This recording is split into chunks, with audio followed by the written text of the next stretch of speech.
கூட ஒத்துக்கினதா சரித்திரமே கிடையாதுங்க. பொதுவாவே வந்து பாருங்க, மேஷம் அப்படின்னாலே செவ்வாய் வந்து ஆதிக்கம் பெற்ற ஒரு பர்சனாலிட்டிஸ். சூரியன் உச்சமடையக்கூடிய ராசி.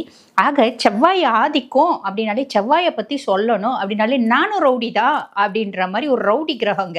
அப்ப மேஷ ராசி அன்பர்களும் பாருங்க, அவங்க எந்த அளவுக்கு ரொம்ப பொலைட்டான பர்சனாலிட்டியா இருந்தாலும், சில பல நம்மளுக்கு வந்து கிரகங்களோட ஒரு பாவங்கள் அப்படின்னு இருக்கு. எந்தெந்த கிரகங்கள் எந்தெந்த பாவங்கள் இருக்காங்க. இப்போ வந்து பாருங்க, லக்னத்திலே சந்திரன் இருக்கா அப்படின்னா பெருசா வந்து நான் டாமினேஷன்லாம் இருக்க மாட்டேன். லக்னத்திலே சந்திரன் இருக்கா அப்படின் போது நான் ரொம்ப வந்து பாருங்க, ரொம்ப பொலைட்டா, ரொம்ப வந்து பிளசண்டா அப்படிலாம் தான் இருப்பேன். இருந்தாலும் மேஷமா இருந்தா அவங்களுக்கு வந்து பாருங்க, அந்த கான்ஃபிடென்ட் அப்படின்றது நிறைய இருக்குங்க. நானும் ரவுடி தான் அப்படின்ற எண்ணம் அப்பப்ப எவ்வளோ பொலைட்டான பர்சனாலிட்டிஸாக இருந்தாலும் அப்பப்போ தலை தூக்கும் அப்படின்லாம். பெரும்பாலும் 99.9% எப்பயுமே வந்து பாருங்க, நானும் ரவுடி தான் அப்படின்ற ஒரு மைண்ட் செட்டில் தான் அலைவாங்க.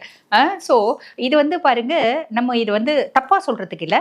ஆக்சுவலி என்னன்னா, எக்காரணத்தை கொண்டும் நான் யாருக்கும் தலை வணங்க மாட்டேன், என்னால் முடியும், ஐ கேன் டூ அப்படின்றத அவங்களுக்கு சாலிடாக வந்து பாருங்க, they are inborn with the tendency. அப்படின்னா பிறக்கும் போதே மேஷம், நான் டாமினேட்டிங். நான் வந்து பாருங்க, மற்றவங்க கீழே அடிப்பணிய மாட்டேன், மற்றவங்களுக்கு பணிஞ்சு போக மாட்டேன், ஈல்ட் ஆக மாட்டேன், என்னோட சுயமரியாதை எப்பயுமே நான் விட்டு கொடுக்க மாட்டேன்.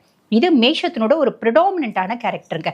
அதே மாதிரி ரெண்டாவது விஷயம் என்ன அப்படின்னா, நம்மளால முடியாது அப்படின்னு ஒருத்தவங்க நம்மளை ஏளனப்படுத்தினாங்க அப்படின்னா, என்னால முடியும் அப்படின்னு அவங்க முன்னாடி நான் செஞ்சு காமிச்சு கெத்து அப்படின்னு நடக்கணும். இதுதான் வந்து பாருங்க மேஷத்துக்கு பிடிக்கும். எப்பயுமே மேஷத்துக்கு கெத்து வேணும், கெத்து வேணும். என்னோட டிக்னிட்டியை நான் வந்து குறைச்சி வந்து யாரும் எடை போடக்கூடாது.